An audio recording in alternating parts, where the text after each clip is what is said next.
Nós terminamos na semana passada a nossa série que a gente caminhou ao longo do mês de dezembro, chamada Canções de Natal.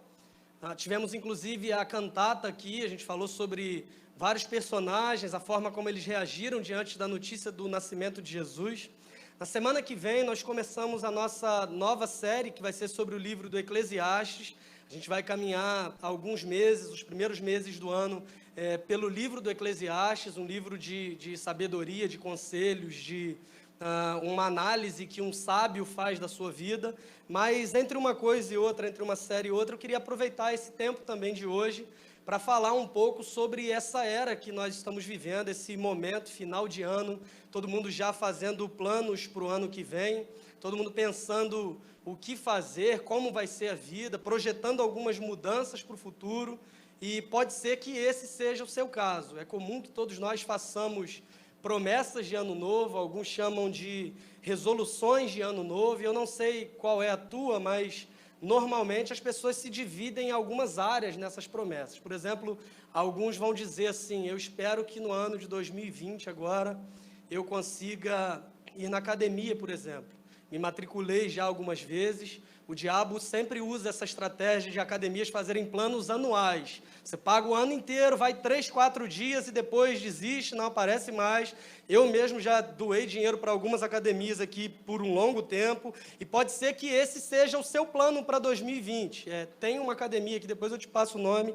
Eles estão oferecendo plano de um dia com direito a 10 selfies. Se você quiser fazer depois, vai mudando de roupa, vai depois postando ao longo do ano para dar a sensação de que você está engajado com o planejamento para 2020. Pode ser que o seu planejamento para o ano que vem inclua fazer dieta, por exemplo. Durante muito tempo se inventa uma série de dietas, todos os anos surgem dietas novas. Café fazia mal, café agora faz bem, depois faz mal de novo. Ovo era vilão, depois ovo está fazendo bem. Aquela série de discussões, de coisas que vão surgindo, e pode ser que o seu planejamento para 2020 seja abraçar uma dieta com vontade, de verdade, e se dedicar a ela ao longo de todo o ano.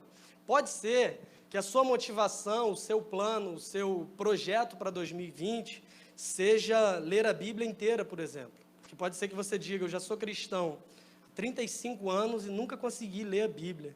Já tem 35 anos que eu me planejo para fazer a leitura completa da Bíblia ao longo do ano, e já tem 35 anos que eu sempre paro em Números. Eu começo o Gênesis, tem um monte de história legal, eu chego em Êxodo, tem a história da saída do povo do deserto, e de repente a gente chega em Números, naqueles trechos que dizem que fulano é filho de outro que viveu tantos anos, e pode ser que na sua mente pecaminosa você pense assim: por que isso está na Bíblia? Isso não faz o menor sentido, qual a necessidade disso? Mas se está lá, com certeza tem alguma razão para isso, e pode ser que esse ano de 2020 seja o ano que você decidiu que vai ler a Bíblia inteira, porque você não quer começar de onde você parou. Parece que é um negócio místico, começar dentro do mesmo ano, terminar a leitura dentro do mesmo ano. Então, é possível que você saiba todas as histórias de Gênesis e Êxodo de cor e salteado, e não saiba absolutamente mais nada da Bíblia, porque você só consegue ler até Números. Que esse ano você consiga vencer a barreira dos números, em nome de Jesus, amém?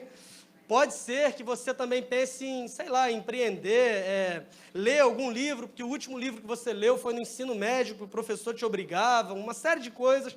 Todos nós temos planos, desejos, projetos para o ano que está chegando. Todos esses desejos, eles falam de mudanças, algo que nós queremos melhorar, alguma coisa que nós queremos nos comprometer com ela. Alguns desejos que nós temos talvez há muito tempo, mas era algo muito distante, pode ser que agora esteja um pouco mais perto da realização. Desde que se começou a dividir o tempo nesses ciclos, nessas eras, nesses períodos, que a gente tem a tendência de projetar todas as mudanças que nós queremos sempre para o próximo ciclo. Por isso que as pessoas dizem que segunda-feira é o dia mundial da dieta. Ninguém começa dieta no sábado e no domingo. É bem possível que você tenha olhado no espelho, por exemplo, e visto no dia 23 de dezembro que você estava um pouquinho acima do peso. E aí o que você faz? Você vai fazer uma dieta no dia 24?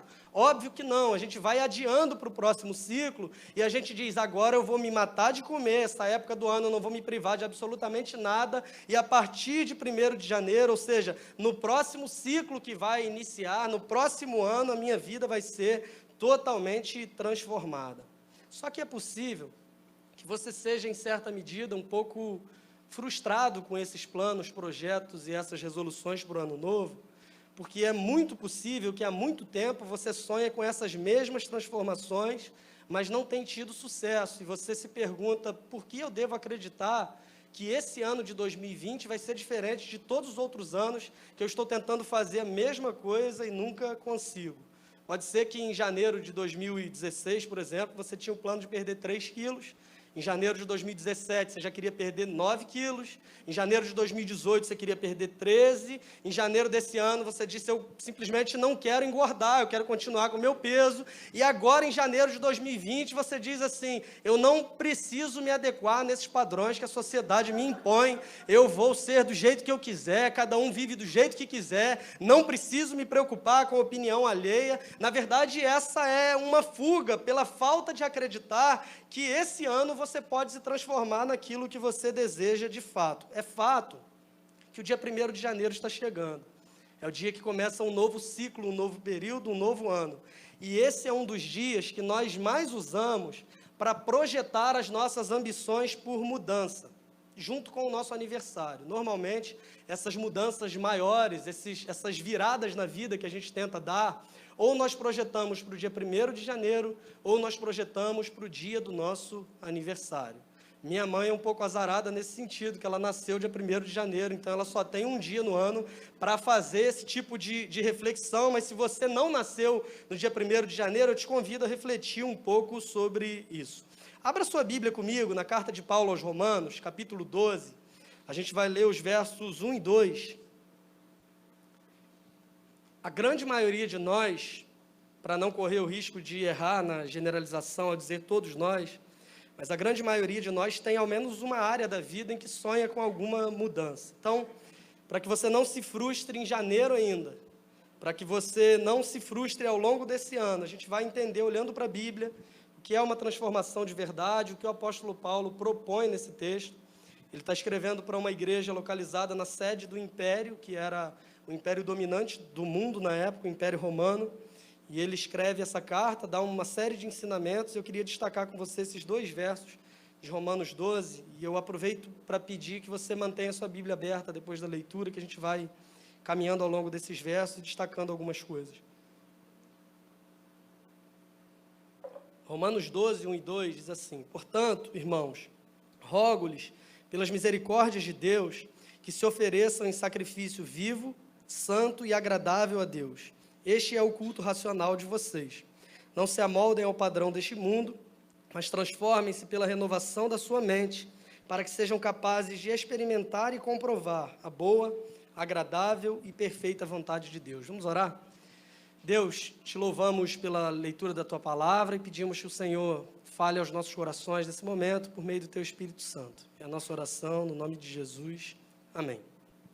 O apóstolo Paulo, nesse trecho para os irmãos de Roma, ele começa de forma muito interessante, dizendo, irmãos, eu rogo a vocês, pelas misericórdias de Deus, que vocês se apresentem como sacrifício vivo, santo e agradável a Ele mesmo.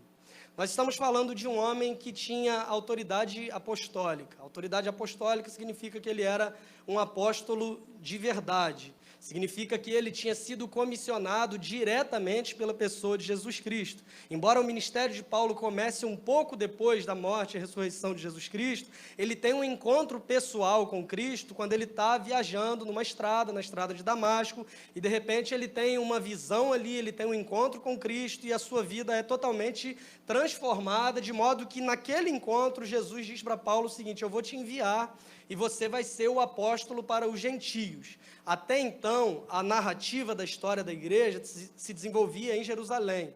Você pegar o livro de Atos, você vai ver que aconteceu lá o dia de Pentecostes, uma série de coisas, a pregação de Pedro, tudo em Jerusalém, e Deus agora levanta um homem que seria o apóstolo para os gentios. Gentio é um termo bíblico para todo aquele que não é judeu, ou seja, o chamado desse homem foi para começar a levar o evangelho para as outras nações e não para que o evangelho ficasse restrito à cidade de Jerusalém, ao povo judeu ali. Então, nós estamos falando de um homem que tinha a autoridade apostólica sobre si. Hoje em dia não existem mais apóstolos, não sei se isso é uma surpresa para você, se você fica chateado ao ouvir isso, mas é fato que não existem mais apóstolos hoje em dia. A melhor definição de apóstolo que eu ouvi é a seguinte: se alguém diz que é apóstolo, ele é falso. É a melhor forma de você descobrir se um apóstolo ele é falso ou verdadeiro. Porque hoje inventaram, né? O apóstolo, a esposa dele já vira apostila, e assim a gente vai seguindo uma série de títulos que inventaram, porque as pessoas não se conformam mais em ser aquilo que Deus chamou elas para serem. No caso de Paulo, ele era um apóstolo de verdade. Por trazer essa autoridade apostólica, ele tinha moral para fazer o que nós não temos. Quando ele diz para algumas igrejas, você vai ver isso em determinadas situações, em várias delas, Paulo dizendo assim: eu estou ordenando que vocês façam isso. Lembrem-se que Paulo está falando diretamente comissionado pelo Senhor Jesus Cristo. Se algum pastor vier falar para você que ele está te ordenando, foge dele, certo? O apóstolo Paulo, não, ele tinha essa autoridade apostólica, ele estava dizendo em algumas situações: eu ordeno, eu exijo, façam isso. Ele dá alguns imperativos para que as pessoas possam simplesmente obedecer. Aqui não. Ele está falando em um tom quase que de alguém pedindo um favor para essas pessoas. Ele está dizendo: olha, irmãos, eu rogo a vocês, eu peço a vocês que pelas misericórdias de Deus vocês se apresentem a Ele, apresentem o seu corpo como um sacrifício vivo, santo e agradável. Por que Paulo está rogando aqui, está pedindo e não está exigindo como em outras situações?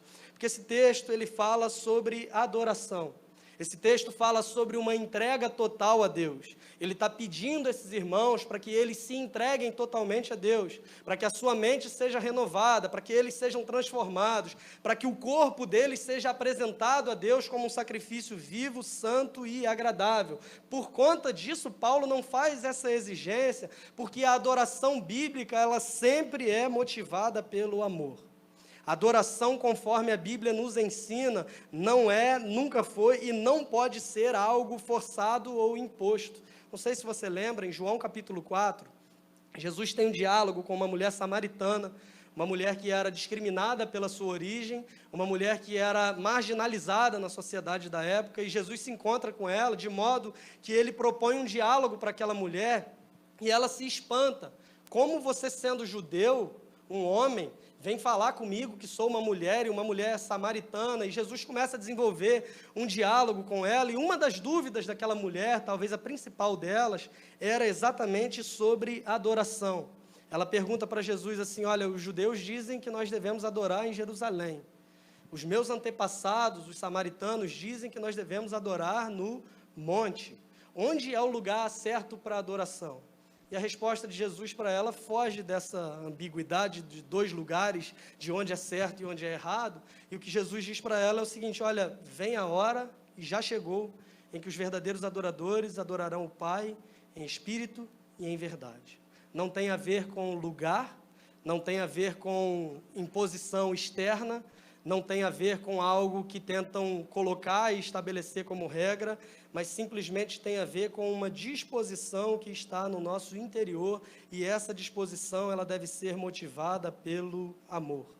A entrega dos nossos corpos a Deus, a nossa mente, tudo o que somos, deve ser feita com essa motivação que é o amor que temos a Deus. Por isso que o apóstolo Paulo está escrevendo nesse tom de alguém quase que pedindo um favor.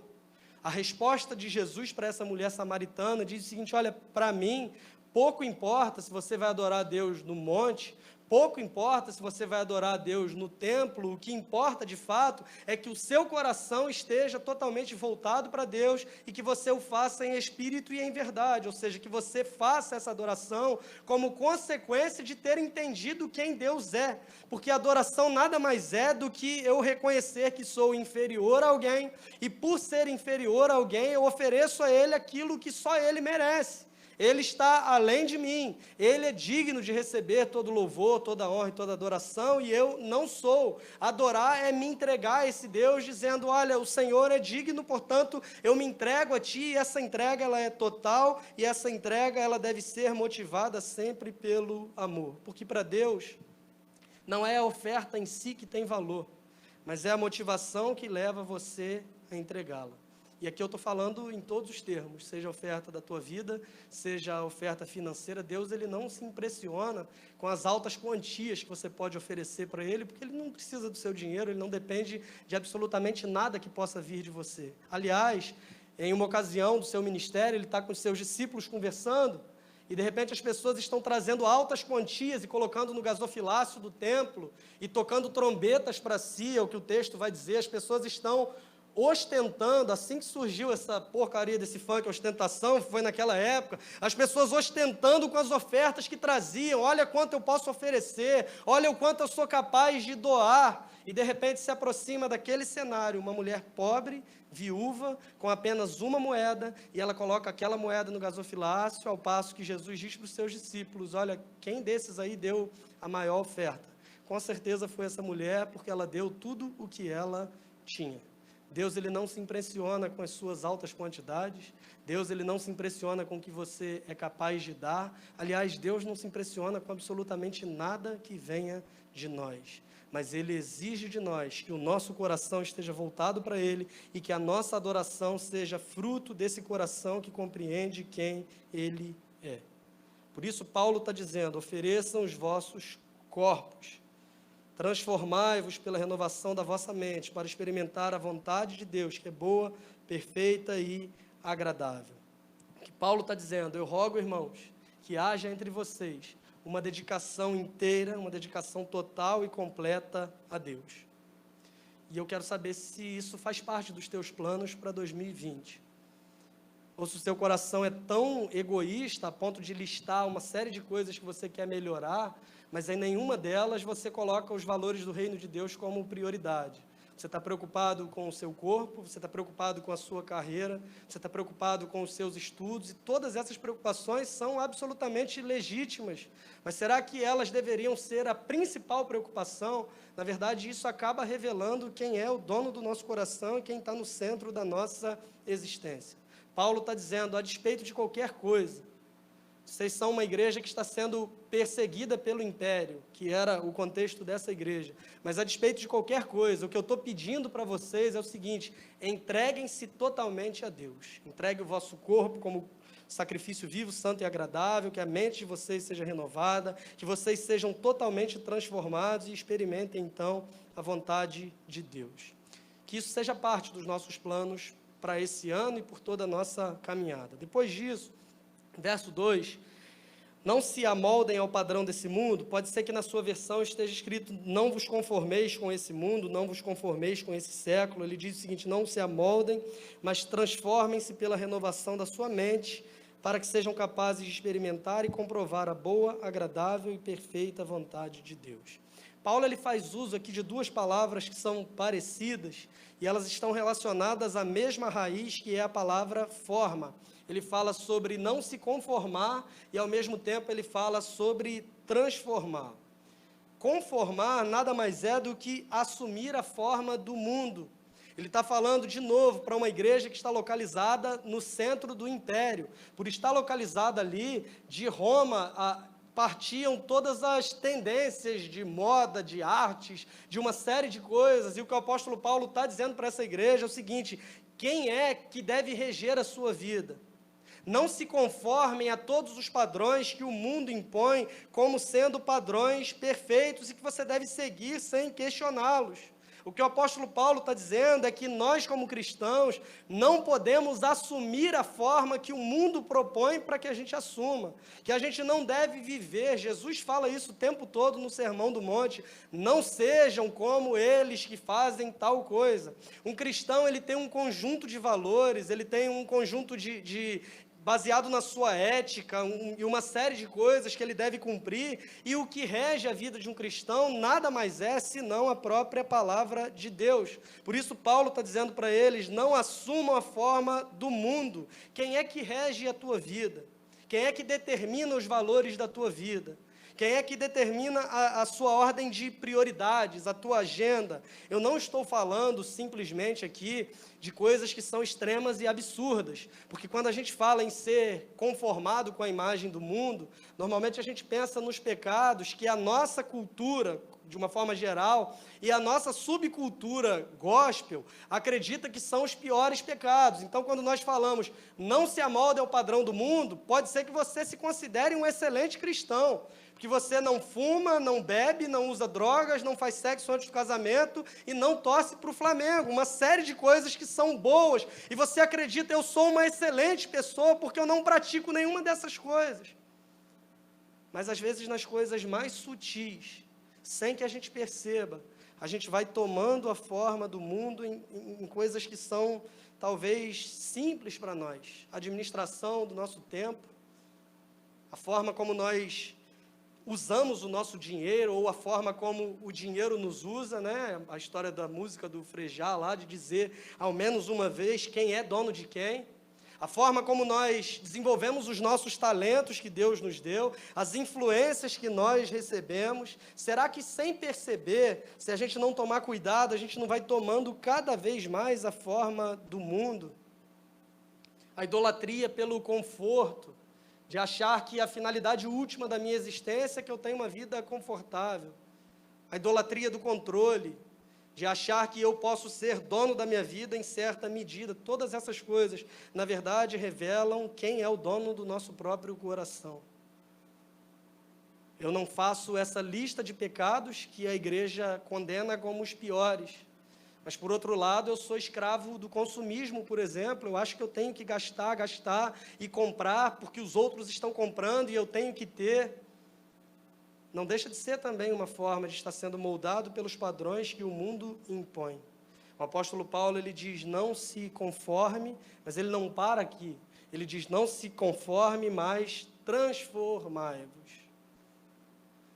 Muito cuidado, vou avisar antes de falar, para vocês já saberem, com essas pessoas que vêm pregar e começam a dizer assim, olha, a palavra grega diz tal coisa, isso no hebraico diz outra coisa. 98% dos pastores que fazem isso não sabem de grego e hebraico, dentre os quais eu sou um deles também, que não sei, estudei para passar naquele negócio, e quando eu tenho dúvida eu pergunto ao pastor Exaltino. Esse sim é uma sumidade em qualquer assunto que você quiser perguntar sobre grego e hebraico. Mas nesse caso, tem um aplicativo, que depois eu te falo o nome, que você vai lendo a Bíblia e clica lá na palavra, ele te dá a palavra no original, a forma que ela deve ser conjugada, uma série de coisas, e eu achei interessante, nesse caso, essa palavra transformai-vos, é uma palavra grega que é metamorfo. Pode ser que você já tenha ouvido falar sobre metamorfose, por exemplo, que é uma mudança totalmente de forma. Quando o apóstolo Paulo está escrevendo transformai-vos nesses termos, ele está dizendo para esses irmãos, para os irmãos de Roma, para nós, o seguinte, olha, Deus não quer que você seja alguém melhor do que você é nesse ano, no ano que vem.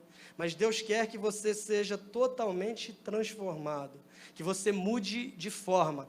Não só a forma física, tá? Tem uns que estão precisando mais que outros e tal, mas ser regido totalmente pelos valores que são do reino de Deus. E ele começa a falar sobre essa transformação, e ele diz, inclusive, como essa transformação acontece, quando ele cita, transformem-se pela renovação da mente de vocês. Essa transformação, ela vai ter efeito, vai ser eficaz e verdadeira, se ela acontece a partir da mudança da mente. Porque transformações que são eficazes, são transformações que acontecem de dentro para fora. Por isso ele está dizendo, a mente de vocês vai ser renovada e vocês vão se transformar. Sabe aquela história de pessoas que fazem uma cirurgia bariátrica, por exemplo, e voltam a engordar porque não conseguiram virar uma chave na mente de que não precisam se alimentar com tanta quantidade mais? Pode ser que você esteja pensando assim, só dá exemplo de gordura, é o que a Bíblia diz que a boca fala do que o coração está cheio, o meu está quase entupido, e as artérias eu tenho até que melhorar isso para 2020 aí é um dos planos que eu tenho, certo? Então, é exatamente isso, as mudanças que são eficazes são aquelas que acontecem de dentro para fora. E normalmente nós nos frustramos porque as nossas resoluções, os nossos planos, os nossos projetos, normalmente são motivados por algo que nós vemos, a maldita cultura da comparação. Eu estou um pouco acima do peso, mas fulano ali está magro, Flávio, por exemplo, olha que homem esbelto e elegante, eu preciso ser igual a Flávio, e eu começo a me dedicar porque eu quero ficar igual a uma outra pessoa.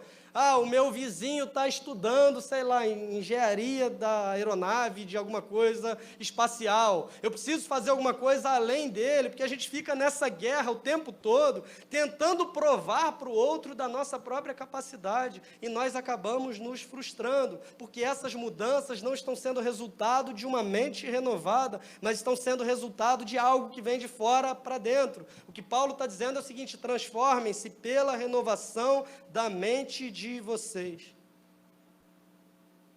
Agora sim, com a mente renovada, vocês conseguem experimentar a boa, perfeita e agradável vontade de Deus.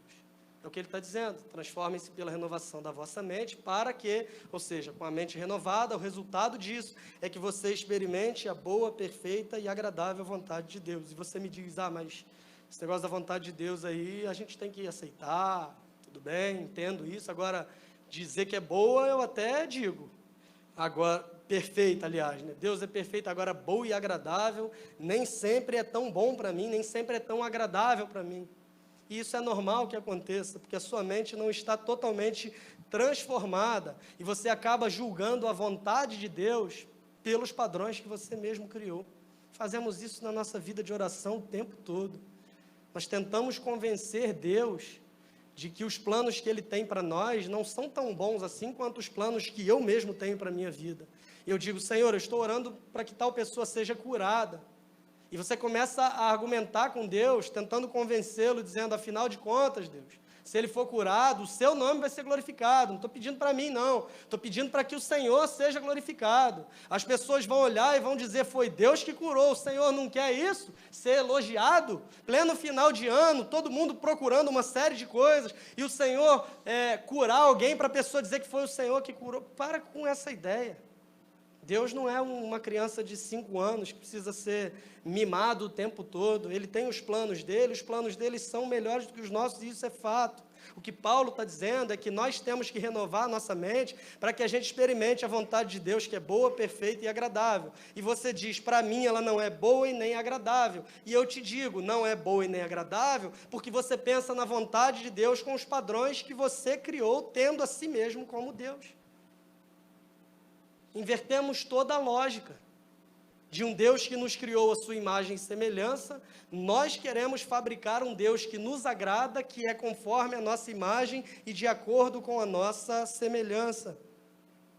A partir do momento que a nossa mente vai sendo transformada, nós passamos a pensar na vida não com a nossa própria ótica egoísta, egocêntrica, mas nós passamos a olhar para a vida pela ótica do Evangelho de Jesus Cristo, pela ótica do Reino de Deus. E a partir desse olhar para o mundo, para a vida, para as circunstâncias, pela ótica do Reino de Deus, eu começo a compreender que mesmo que a vontade de Deus não seja igual à minha, mesmo que a vontade de Deus não me pareça tão agradável, eu sei que ela é a melhor. Não quer dizer, entretanto, palavra bonita, né? Não quer dizer, entretanto, que você tem as suas vontades anuladas, que a sua personalidade não tem mais importância, que o seu temperamento, né, não tem valor mais, porque alguns acreditam que se converter é virar um robô, que todo mundo fala igual, se veste igual, anda igual, e uma série de coisas. Não quer dizer isso. O maior exemplo que nós temos é Jesus, quando ele está no monte, no Getsêmani, ele faz uma oração para Deus, e ele diz: Pai, se possível for, passa de mim esse cálice, todavia, que não seja feita a minha vontade, mas a tua. Ter a mente renovada é ter a mente cada vez mais parecida com a mente de Cristo, de entender que mesmo que a minha vontade não seja igual a de Deus, eu preciso confiar e eu preciso descansar que Ele tem o controle de todas as coisas e que Ele sabe muito mais a meu respeito do que eu mesmo sei. ter a mente renovada, é ter a mente cada vez mais próxima à mentalidade de Cristo, e isso vai nos conformando cada dia mais à vontade de Deus, e não ao mundo, aos padrões do mundo, e a nós mesmos, ao nosso próprio egoísmo e ao nosso Deus, que é o nosso próprio coração. A ideia do Calvino, que diz que o coração do homem é uma fábrica de ídolos, e se não tomarmos cuidado, fazemos isso o tempo inteiro. Caminhando para o fim, mas lendo o começo, que nós chegamos aqui no capítulo 12, o apóstolo Paulo começa, portanto, irmãos. O texto lido começa com a palavra portanto. Portanto, tudo isso que foi lido depois é resultado, ou seja, é conclusão de uma ideia que ele apresentou antes. Quando essa palavra é usada, ele está dizendo, olha, eu falei uma série de coisas. Portanto, ou seja, a partir disso que foi falado, porque eu falei todas essas coisas, eu quero que vocês se comportem dessa forma. Então, esse texto que nós lemos nada mais é do que a conclusão da ideia que foi apresentada anteriormente. E o que veio antes, eu te convido a ler, capítulo 11, versos 33 a 36, um dos mais belos cânticos de louvor e adoração a Deus em todas as Escrituras, quando ele diz assim, ó profundidade da riqueza da sabedoria e do conhecimento de Deus, quão insondáveis são os seus juízos e inescrutáveis os seus caminhos. Quem conheceu a mente do Senhor? Ou quem foi seu conselheiro?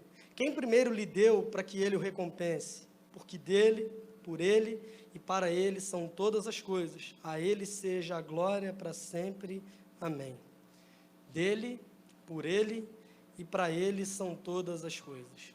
Paulo está dizendo para esses irmãos, começando com essa palavra, portanto, tudo isso que eu te disse daqui para frente é consequência de entender o que é verdadeira adoração, compreender que dele, por ele e para ele são todas as coisas. Irmãos, eu rogo a vocês que se ofereçam a Deus, porque dele, por ele e para ele são todas as coisas. Que não se amoldem, não se conformem ao padrão do mundo, mas transformai-vos pela renovação da vossa mente, exatamente por essa razão também, porque dele, por ele e para ele são todas as coisas, para que vocês sejam capazes de experimentar e comprovar a boa, perfeita e agradável vontade de Deus, como resultado de entender que, porque dele, por ele, para ele são todas as coisas, a ele seja, pois, a glória para todos sempre. Amém. Que a gente consiga compreender que a gente pode focar a nossa expectativa para o ano de 2020 em uma série de transformações, como muitos desses exemplos que eu falei lá no começo e talvez alguns outros que você já tenha pensado sobre isso. Mas que a gente não se esqueça nunca que a maior das transformações que nós poderíamos ter, ela não é fruto do nosso esforço, ela não é fruto da nossa boa vontade ou ao nosso poder de decisão, mas ela é um presente da graça de Deus para nós. Se nós estamos falando de uma verdadeira transformação, nós estamos falando daquela que transforma homens que nasceram inimigos de Deus e agora são chamados de filhos de Deus. Se nós estamos falando de uma transformação que faz sentido para nós enquanto cristãos e que permite todas as outras transformações como consequência, é aquela que transforma homens que estavam caminhando com destino à condenação eterna, andando em trevas, e agora andam na maravilhosa luz do Filho do seu amor, que é o que a palavra de Deus vai dizer para nós. Irmãos, qualquer transformação para nós, ela só é possível porque Jesus, sendo Deus, se transformou como um de nós. Aquele que é Deus, totalmente sem pecado, viveu uma vida perfeita, cumprindo toda a exigência da lei de Deus, porque nós éramos incapazes de fazê-lo. Nós só podemos ter a nossa vida transformada, porque Ele foi até a cruz, assumindo a condenação que era nossa. A nossa vida é transformada, porque Ele ressuscitou ao terceiro dia, vencendo a morte e o pecado, e com isso, Ele abre para nós um novo e vivo caminho para Deus. A verdadeira transformação, que é um presente da graça de Deus para nós, só é possível porque aquele que é perfeito assumiu a nossa maldição e a nossa condenação, se transformando em um de nós, para que nós sejamos transformados dia após dia, conforme a sua imagem. Essa é a glória do Evangelho. É o que C.S. Lewis diz quando ele cita a seguinte frase: o Filho de Deus tornou-se homem para possibilitar que os homens se tornem filhos de Deus. Anos antes, Calvino disse o seguinte: ele se fez filho do homem para que os filhos dos homens fossem feitos filhos de Deus. Anos antes, o apóstolo Paulo, escrevendo aos Coríntios, na segunda carta, capítulo 5, verso 21, Deus tornou pecado por nós aquele que não tinha pecado, para que nele nos tornássemos justiça de Deus.